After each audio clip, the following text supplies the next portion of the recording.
हमारी जो धर्म पत्नी है, आप सबको पता है कि वो दिल्ली की रहने वाली है। 2-3 महीने पहले ही उनका हमने वोटर आईडी बनवाया है। और आपको पता है उनको वोटर आईडी देने में कौन सा डॉक्यूमेंट लगा था? आधार कार्ड का। जिस तरीके से संवैधानिक संस्था इलेक्शन कमीशन का दुरुपयोग करके भारतीय जनता पार्टी तानाशाही ला रही है। हमारी सहयोगी पार्टी है टीडीपी।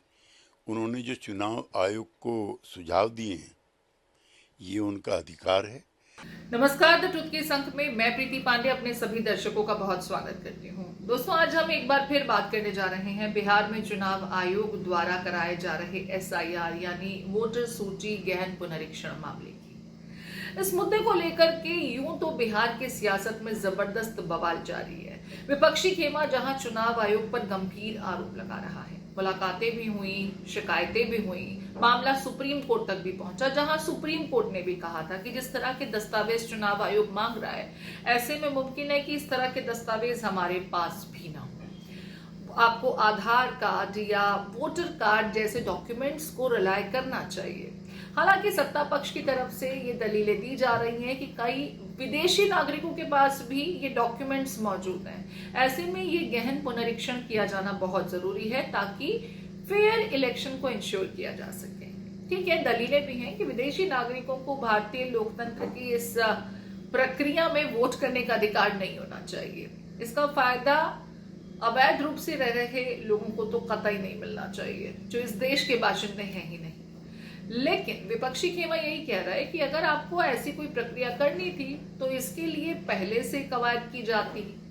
आनन फानन में जितनी जल्दबाजी में इस पूरी प्रक्रिया को किया जा रहा है, ऐसे में कई लोग छूट जाएंगे और फिर प्रश्न उनकी नागरिकता पर भी आ पड़ेगा। इसी मुद्दे को लेकर एनडीए खेमे की सबसे बड़ी सहयोगी पार्टी टीडीपी चुनाव आयोग पहुंची। टीडीपी के रिप्रेजेंटेटिव्स चुनाव आयोग पहुंचे और उन्होंने चुनाव आयोग को बाकायदा एक पत्र देकर ये अपील की कि पहले तो जिस तरीके से ये प्रक्रिया की जा रही है, इतने आनन फानन में ऐसा होना नहीं चाहिए था। जल्दबाजी में ये प्रक्रिया कराया जाना तर्कसंगत नजर नहीं आता। लेकिन अगर चुनाव आयोग को आने वाले समय में देश के दूसरे हिस्सों में भी ये प्रक्रिया करानी है तो आंध्र प्रदेश में अभी से ही ये प्रक्रिया शुरू कर दी जाए, ताकि लोगों को वोटर सूची में खुद को ऐड कराने का पूरा मौका मिले, पूरा समय मिले, कोई अछूता न रह जाए, लोगों से उनके वोट का अधिकार न छीन लिया जाए। इतना ही नहीं, यहाँ पर यह भी कहा गया कि चुनाव आयोग लोगों की नागरिकता को लेकर के कोई फैसला न करे, ये उसका अधिकार क्षेत्र नहीं है। जरा सुनिए टीडीपी की तरफ से जो रिप्रेजेंटेटिव्स मिलने के लिए गए चुनाव आयोग में, उन्होंने मीटिंग के बाद इस लेटर को हैंडओवर करने के बाद क्या कुछ कहा। Election Commission of India, and we have put across 7 suggestions or observations which we have received from everyone within the party, also from the ground level people who are working day to day into the election process. Coming from Andhra Pradesh, you all know the voter turnout is phenomenal in every election.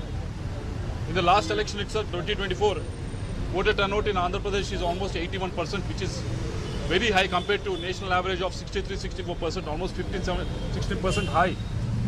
So people in Andhra are very aware of exercising their vote. People in Andhra are very much in tune with developments of what is happening with respect to the process of election. So they have raised some of the issues our party people have raised and also people working on the ground have raised. तो देखिए, ये बड़ी बात है। NDA में सबसे बड़ी सहयोगी पार्टी है टीडीपी, चंद्रबाबू नायडू की पार्टी। लेकिन इस पार्टी को भी ये समझ में आ गया कि जिस तरीके से आनन फानन में इस प्रक्रिया को कराया जा रहा है, वो प्रक्रिया पूरी तरह से मुकम्मल सक्सेसफुली हो जाए, इसमें थोड़ा शक शुबा है, क्योंकि टाइम लिमिट बहुत कम है। और अगर ऐसा ही आंध्र प्रदेश में भी भविष्य में हुआ तो मुश्किल हो सकती है वोटर्स को। वो डॉक्यूमेंट जुटाने में या आनन फानन में की गई प्रक्रिया में कई लोग अछूते रह सकते हैं। इन्हीं आशंकाओं से परेशान होते हुए टीडीपी की तरफ से चुनाव आयोग को बाकायदा ये पत्र सौंपा गया।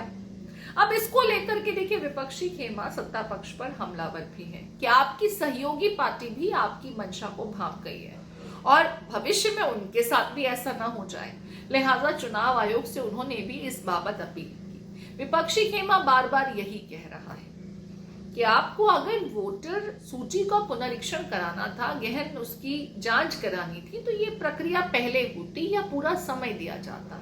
लोगों को समय नहीं मिल रहा है। बिहार में रोजगार न होने के चलते अक्सर लोग दूसरे राज्यों में पलायन कर जाते हैं और वो लोग अपने आप को वोटर सूची में शुमार कराने से वंचित न रह जाएं। कुछ लोगों के पास पैसे भी नहीं होंगे कि लौट करके आए और इन डॉक्यूमेंटेशन के पूरे प्रोसीजर का हिस्सा बने। समय कम और वोटर्स की संख्या 8 करोड़ से ज्यादा।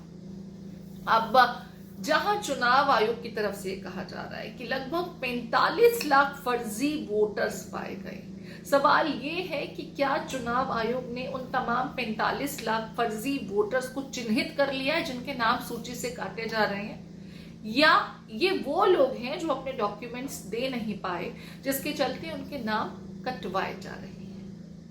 जिस तरह से इस प्रक्रिया को पूरा किया जा रहा है उसे लेकर के भी यदा कदा कुछ तस्वीरें सामने आती हैं जिसमें पूरे प्रोसीजर को लेकर के प्रश्न चिन्ह खड़े हो जाते हैं।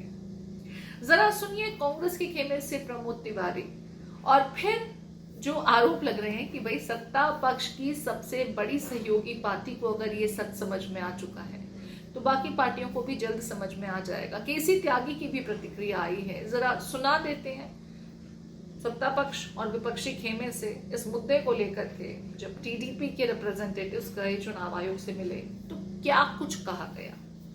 देखिए, ये बहुत बड़ा खतरा है, लोकतंत्र पे खतरा है। जिस तरीके से संवैधानिक संस्था इलेक्शन कमीशन का दुरुपयोग करके भारतीय जनता पार्टी तानाशाही ला रही है और जो उसके स्थापित वोट हैं जो खिलाफ, उन्हें वो अब वोटर लिस्ट में नहीं रहने देना चाहिए। ये लोकतंत्र की हत्या है। तो इस पे आप देखिएगा, ये सरकार अभी तो एक सहयोगी गया है। हमारी सहयोगी पार्टी है टीडीपी। उन्होंने जो चुनाव आयोग को सुझाव दिए हैं ये उनका अधिकार है, लेकिन जहाँ तक बिहार का संबंध है वहाँ SIR प्रक्रिया अपने अंतिम दौर में है। आप सब लोगों को हम एक और सूचना दे देते हैं।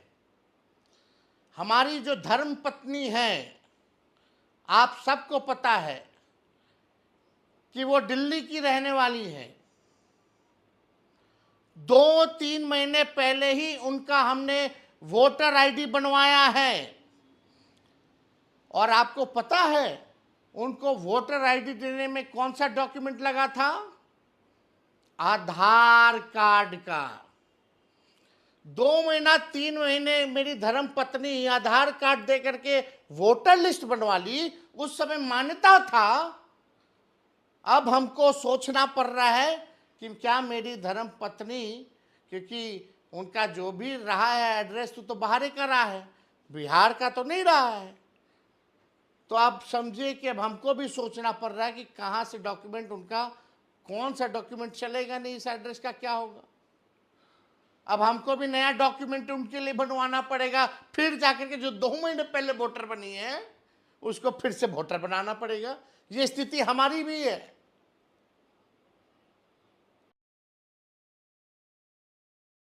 इससे पहले दोस्तों असदुद्दीन ओवैसी भी ये कह चुके हैं कि चुनाव आयोग वोटर लिस्ट का निरीक्षण तो कर सकता है, पुनरीक्षण किया जा सकता है, लेकिन लोगों की नागरिकता को लेकर के फैसला करने का अधिकार चुनाव आयोग के पास नहीं है।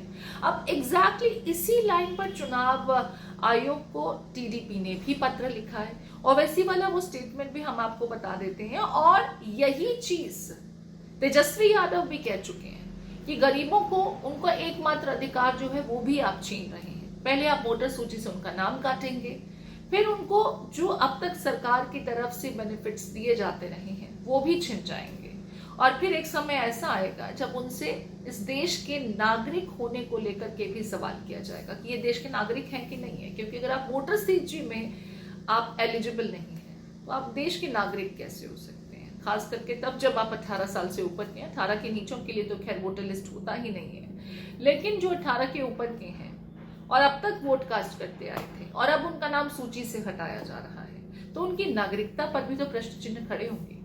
सुन लीजिए जरा। देखिए, हम लोगों की चिंता है कि वोटर्स के नाम जो है हटाए जाएंगे, वोटर लिस्ट से हटाए जाएंगे, फिर राशन के लिस्ट से हटाए जाएंगे, फिर पेंशन के लिस्ट से हटाए जाएंगे। हम सब लोगों ने कई बातों को, प्रश्न को इलेक्शन कमीशन से साझा किया है। जो प्रश्न हमने आप सब लोगों के समक्ष प्रेस कॉन्फ्रेंस में रखा है, हमको लगता है कि 25 दिन में, अभी भी देखिए बारिश हो रहा है, कई जगह नदी का लेवल बढ़ रहा है, मानसून है, टाइमिंग को लेके हम लोगों ने सवाल उठाए हैं कि एकदम 25 दिन में ये पॉसिबल है ही नहीं कि 8 करोड़ वोटर्स लोगों को जो है, जो फिर से जो वोटर लिस्ट बनाने की तैयारी होगी, ये पॉसिबल नहीं है। ईसीआई को किसने पावर्स या डिटरमाइन करने के लिए कोई सिटीजन है या नहीं है। तीसरी बात ये कि मैं सबसे पहली हमारी पार्टी थी जिसने कहा था कि ये जो एसआईआर हो रहा है बिहार में, ये एनआरसी बैकडोर से हो रहा है, वो साबित हो रहा है। ईसीआई को पावर्स नहीं है सिटीजनशिप डिटरमाइन करने का। और चौथी बात यह है कि वो कौन से बीएलओज हैं, उनका नंबर हम डिमांड करते हैं, इसे हमको दीजिए। हम अपने पार्टी के लोगों को बोलेंगे जाके इन बीएलओ से मिलिए और हमको बताइए कि कहाँ पर आपको ये जो नेपाली कह रहे हैं, म्यांमार के कह रहे हैं, बांग्लादेशी आपको मिले हैं। हाँ, पांचवी बात यह है कि आप इस तरह के सोर्सेज जो है वो भारत और नेपाल के ताल्लुकात तो खराब कर रहे हैं। तो देखिए, बिहार में वोटर पुनरीक्षण मामले को लेकर के सियासत पुरजोर हो रही है, आरोप लगातार लगाए जा रहे हैं। कई तस्वीरें भी आती हैं कि जो ये पुनरीक्षण वाले फॉर्म हैं इधर उधर कचरे में पड़े हैं, कोई जलेबी लपेट कर खा रहा है तो कोई उसे डंप करके कहीं भी छोड़ दे रहा है। और ऐसे में ये दावा करना कि 90% पुनरीक्षण का काम हो चुका बड़ी जल्दी, भाई पहले जब होता था तो बड़ा लंबा समय लगता था। इस बार ऐसी कौन सी अलादीन की चिराग जो है, अलादीन का चिराग हाथ लग गया इनके कि भाई बस चुटकियों में ये पुनरीक्षण का काम हो गया। अब टीडीपी की तरफ से तो ये भी कहा गया कि जो पहले से सूची में थे उन्हें इस बार वोट कास्ट करने देते, इसके बाद आप पूरे देश में जब इस प्रक्रिया को शुरू करेंगे तो वो भी हो जाता। सत्ता पक्ष की सहयोगी पार्टी का चुनाव आयोग को लिखा ये पत्र वाकई में क्या अपने पीछे कई और छिपे हुए संदेश छिपाए बैठा है? कहीं ऐसा तो नहीं है कि सहयोगी पार्टियों के मन में भी खलबली मचनी शुरू हो चुकी है? ये बीजेपी के लिए क्या एक अलार्म भर है, चेतावनी है? विपक्षी खेमा तो टीडीपी के इस पत्र को लेकर के बहुत खुश है। उनका कहना है कि जो हम कह रहे हैं वो उनकी सहयोगी पार्टी भी अब मानने लगी, बस हमें सुना नहीं जा रहा है। इस पूरे विषय को आप किस तरीके से देखते हैं? आपके कमेंट का इंतजार रहेगा।